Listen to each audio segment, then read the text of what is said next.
everyone. My name is Dr. Kristen, and I am one of the good doctors of Abbey Research, and you are very welcome to our YouTube channel. This series is called Welcome to My World, and the entire idea behind it is that everybody has something in their lives the rest of us can learn from to be a human better. And so because our entire life's purpose at Abbey Research is to help all of us figure out this human thing, because none of us really are really great at it. We're all learning and we all believe we can be better. We have this incredible series where I jokingly hoodwink people I respect and find fascinating into talking with me, and we turn on the camera so that you can learn from them along the same time that I am.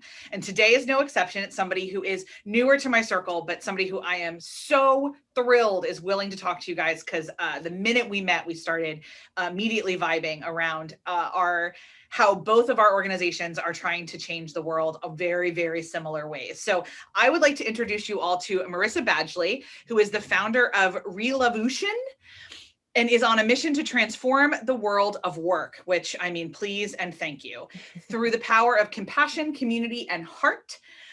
And the heart in the bio is capitalized, and we're going to get back to that in a minute, I'm sure. She's influenced by her own journey through burnout and frustration in the workplace. Marissa seeks to teach others how to authentically, sustainably, and equitably disrupt destructive cycles in leadership, management, and systems to build community, transform hearts, and change the world, which all just sounds super simple. So I'm sure you get that done by like 9 a.m. and then you're like watching Housewives the rest of the day. Anyway, Marissa, thank you so much for joining me. Thank you so much. I'm really excited to be with you. So let's tackle that. Let's tackle what heart means and what Reloveution is, and just kind of give it to me. What's your work? Yeah. So thank you again for the opportunity to share.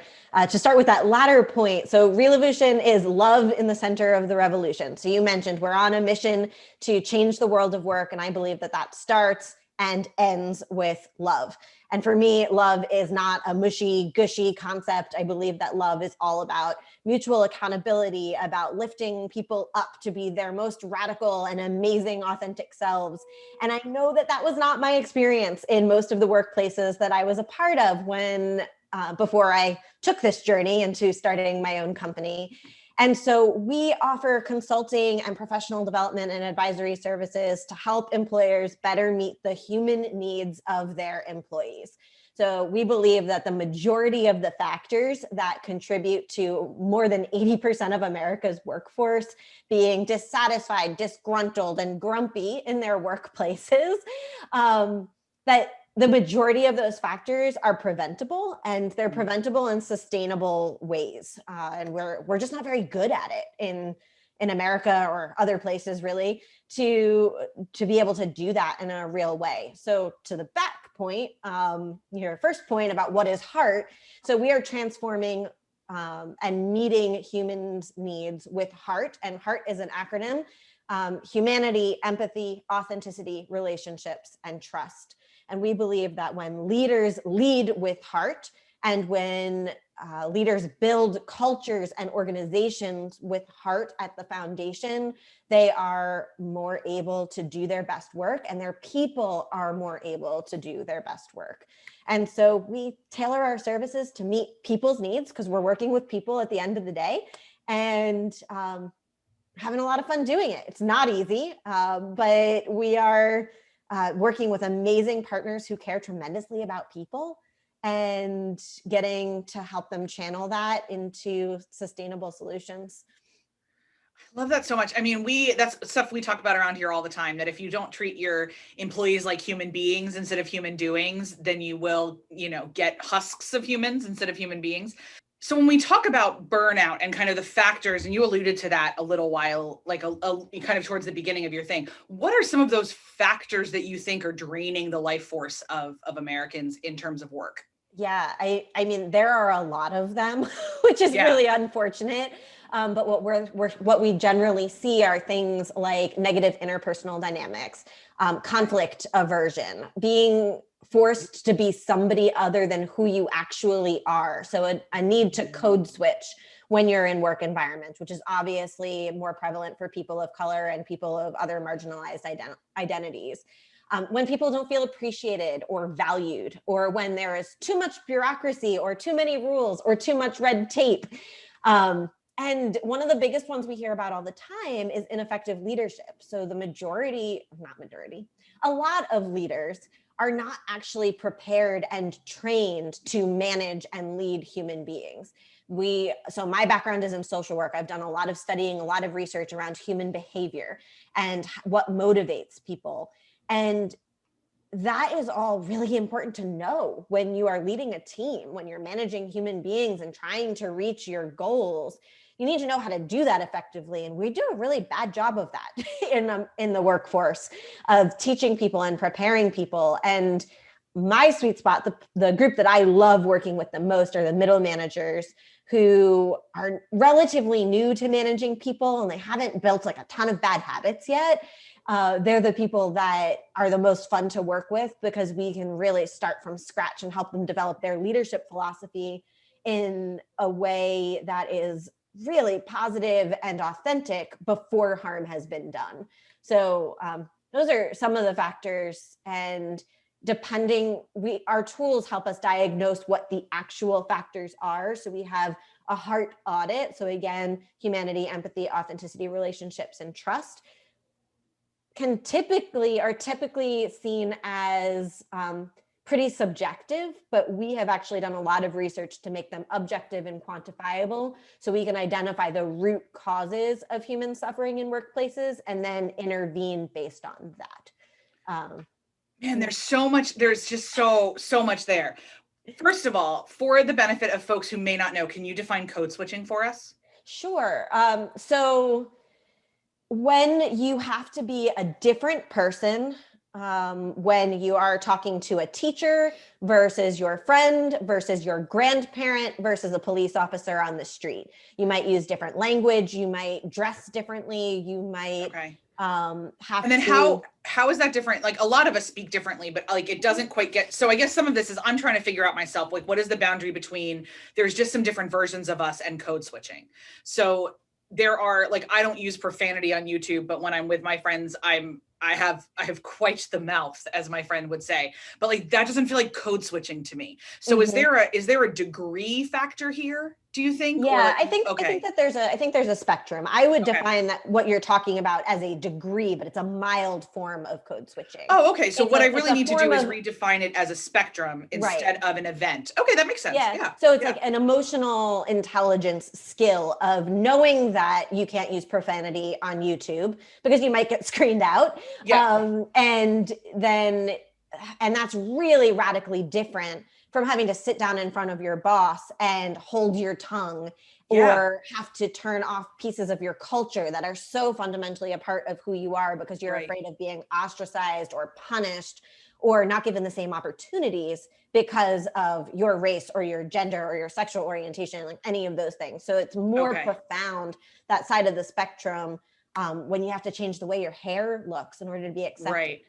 So like in a certain level, we all maybe code switch multiple times a day in tiny ways, but any time in which the burden of doing it is disproportionate to something else is kind of when you get to this negative stuff that you're talking about. Like when you have to do it dramatically all the time, it just feels dramatically, and when there is a risk to you when you don't do it. I think that's really important. And so what's the weight of the risk? The proportion of the risk. That's a great point. Yeah. Oh, love. Okay. Thank you for that. And then I also want to talk about, like, when you talk about, leaders aren't really trained to lead. One of the things I think corporate America has screwed us all on is that we have gotten into the habit of promoting people because they're good at their job and not because they can manage people. Is that something you are still finding in the organizations you're working with? Almost every day. Okay. And it's actually one of the things we talk a lot about is, do your managers actually want to be managers, or what is it that they're passionate about? Right. So or did they just want more pay for the job they were doing? Exactly. So for me, I love managing people. It's the thing I miss the most, is managing my team, getting to work with people and motivate and inspire. And that's where my gifts really are. There are lots of people for whom that is not their gift, and they should never manage people. And that's yes, and I've worked for several of them. right. So And yes. I have as well. Yeah. And so when we're thinking about one of the other things that I didn't mention before that disengages people is when there aren't opportunities for growth. And so when we're looking at creating opportunities for growth and professional development plans on the systemic level, I really encourage them to think about what's the way to grow in a way that's not management track. Can you build a pipeline within your company where people aren't required to manage people? And a lot of times they say, no, we can't do that. That's not our structure. And then the real conversation, like real talk is, okay, well then you can't complain about turnover. If these people want to continue growing, they're going to do that someplace else. And that's okay. You just have to be aware of that as a reality, and you are only going to be able to meaningfully promote manage people who manage at a certain point. And if that's your structure, great, be aware of the repercussions of that. I mean, like that's 90% of the problems in the workforce is just be aware of what you're doing and be okay with it. Like when we were still doing the kind of cultural consulting for small businesses, I feel like that was one of the things you could have hit a button, like the pull quote on my, like if I was a doll with a thing would just be, just know what you're doing. Like just be aware of what you're doing, and not in a mean way, but so often we react as business owners and leaders, and you just have to. And so you just continually are in such a reaction cycle that very little feels as intentional as it needs to be. So when you take the pause to intentionally analyze your culture, analyze your leadership structure, which is the gift that you give to these folks, you have the opportunity to say, okay, no, we're not going to change that. We know it's not the best, but we're not going to change it. And so let's all just live together with this being not the best so that this can be the best. And what is the give and take and the balance? I worked with an organization once who they knew that they had promoted a whole bunch of people that couldn't manage. But the good news is they were all crackerjack sales folks. And so it was like, we don't want to get rid of them or demote them because they're doing great, but we've got to come up with somebody else who can mentor all the new ones. So we don't want to say that promoting them and giving them more autonomy was bad. What we want to say is having them mentor people was bad. And so how do we do that? Just like you said, because if you're making enough money to promote people, something is going right. So you got to analyze what's broken and what's not before you throw babies out with bathwaters, I'm sure. Yeah, I think that's 100% true. And I think that one of the things that I talk to a lot of people about is that we're often measuring the wrong things. Ooh, I love that point. Yes. So when I go in, I ask, like, what are you using to assess your culture? What are you thinking about in terms of employee engagement? And almost everybody has some version of the annual employee engagement survey. Yeah. And I say, great. So what does that mean to you? Like, what are you actually asking in those questions? And you're like, oh, well, are you happy in your jobs? Do you feel like your manager is good? And blah, blah, blah. And like, it's good that they're doing something, right? Yeah. So we applaud the fact that they're measuring anything at all. And so many of the indicators that we measure are surface level. And so if somebody is unhappy in their jobs, I listed off a dozen reasons why people could be unhappy in their jobs. Right. And if we're not actually quantifying the right things and measuring the components of employee experience that matter the most, then what happens is, and I just talked to somebody about this last week, where they're like, yeah, we just got our employee engagement results from last year. They're exactly the same as the year before, exactly the same as the year before that. And we're not super surprised by the results. Like if we think about it, like these are the people who are unhappy in their jobs. We see it and feel it every day. And so like, this is not surprising. Let's move on. And what's the point of assessing or evaluating anything if that's the case? Yeah. And so we have really worked hard to create tools here that measure what matters. So if you're thinking about trust, that's one of the heart indicators. Yeah. I ask you what makes you trust a person. Your definition is going to be different than mine. Yeah. So you can ask in an employee engagement survey, do you trust your boss? 50% say yes and 50% say no. It actually gives you no information. Nope. So we have a diagnostic tool for trust specifically that breaks it out into 20 elements of trust that allow us to actually diagnose where is trust breaking down so that we can fix that. because we're not going to fix trust as like this giant hypothetical concept. Yeah. It's you gotta attack what's actually the problem. Right. Yeah. Which like most business owners understand SWOT assessments. And so like like this fits in what feels like a very fluffy thing. What you're actually doing is putting like, some Six Sigma kind of stereotypical corporate stuff behind it to speak the language of folks who are happy with SurveyMonkey. Right. Yeah. And I mean, and we use SurveyMonkey. Like, I'll be totally honest. We love SurveyMonkey. Like, SurveyMonkey's great, but you got to know its limitations. You have to plug the right things into SurveyMonkey in order to get the results that you want. And to be able to design interventions that are customized to what your actual problems are. Absolutely. And so when you create the little SWOT box, right, you can have in the strengths box, people really trust each other here. I immediately ask, what does that mean? Yeah. What does that mean to you that people trust each other here? And people like, well, they just do. Well, actually, trust is like a really human experience that we need to be able to say, notice the difference between like this type of trust or that type of trust. And it's also like we say it frequently around here that like every company has its own dictionary, and we don't talk about that enough. Like when you say to this was part of my PhD research, I worked with an organization that said that they were a beloved community, and I was like, cool. That phrase to me is Dr. King's phrase, which means these very specific things. That particular organization, I 100% knew, very few folks knew that had come from Dr. King. And so I wanted to know, like, what does this mean to you? And so I interviewed a whole host of people, probably got 12 answers. And none of them were the one that the leader of the organization gave me. And I was like, you know what? These are all shades of somewhere in there, but they're all missing one or two elements. Like you got to have all decide what you mean when you say the thing. Precisely. And I do a lot of that work. So I'm sure. A lot of norming around what do you actually mean when you say this value? Or when I go to your website, I see these 6 values like posted beautifully on there. Do your people actually know what they are and what they mean? Are they integrating them into their daily practices, into their leadership? Are you valuing and appreciating those values above all else? Because if they are the DNA of your organization, like they need to be the DNA of your organization, not just a fancy thing that you see on a website, right? And I feel like you said that every company has its own dictionary. Every human also has their own dictionary. Absolutely. And companies are communities comprised of humans. And so and there are some cultural differences. So when you think about like a word like respect, which is one that we see a lot of, like we respect each other here. Respect across cultures looks really different.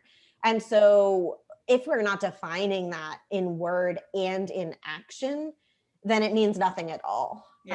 And if we're not hiring based on the definition of what that means, making sure that there's strong culture fit when people come in, they are also embodying or willing to embody those values, and not just good at what they do and their technical skills. It's really important. It's as though we hire humans. Like it's just, but it's so difficult because some of it is we don't know how to be humans ourselves.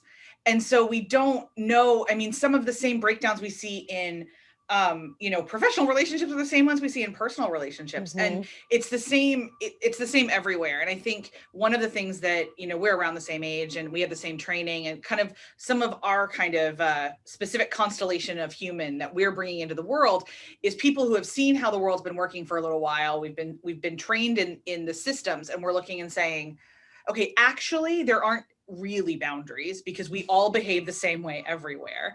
And if we can be honest about that, then maybe we can be human in different ways. And let's start attracting other people who do humanity the same way we do, not believe the same things or agree in the same things, but do life the same way. And then maybe we'll be a little bit more productive. And that's a different model than the plug and play of skill sets that has been like, I understand the wisdom of right person, right seat, wrong person, wrong seat. I get that, but it's so derivative for what it actually needs to be and the mess that it is. And it's one of the reasons I adore your work, is that you are getting into the mess of what does the right person in the right role really look like, both pragmatically and emotionally. And so I'm so glad we came across each other, and I'm so glad to know about your work.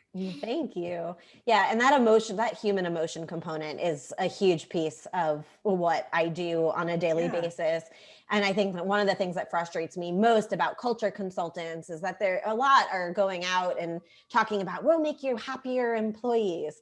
And what does that even mean? Happy employees lead to productive employees. And I really believe that emotionally honest employees lead to productive employees, and that our workplaces need to own the fact that we work with humans.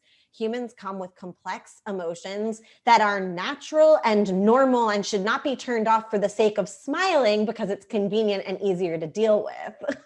So we need to have leaders who are empowered when the person is crying at their desk for a really good reason to be able to handle that.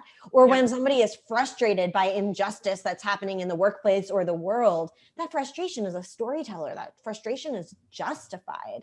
And by just trying to turn that off and make everybody happy, like, we're missing the point. And people don't even recognize that's sort of violence towards our souls when we have to shut down our emotions in that way. It leads to burnout. It leads to the frustration. And so I'm all about emotional honesty and living into it and leaning into it when stuff kind of sucks. Because I mean, we've lived through the last year. This year has kind of sucked, and happy employees is not my goal. Happy employees are nice, but emotionally honest employees are even better. That is the perfect end point. Like, that's the bumper sticker. I absolutely love that idea of emotional honesty. And I'll tell you guys, if those who are listening, if you loved it, please give the video a thumbs up. And so the YouTube algorithm will tell other people to watch this and get this idea. If you loved the conversation that Marissa and I have, I get to have a lot like it. So subscribe to the channel and you'll learn a lot more. Plus, the work that we do here at Abbey Research is very complimentary of of what Marissa's doing in the workplace. We just do it on the more individual educational back end. And so if you are interested in curiosity and authenticity and honesty and knowing who you are as a person, that's the work we do around here too. And we'd love to get to know you if you are here because you are a fan of Marissa, as all people should be. Listen, all the links below to get a hold of her and follow Reloveution and figure out what's going on are all going to be there. And I want to thank you so much for joining me. Thank you so much for having me. And thanks for the work that you're doing in the world. Oh. We're stronger together. We're stronger together. Absolutely. Mutual admiration societies are the way forward. I love it so much. So everybody, this has been Welcome to My World, and I will see you next time. Bye.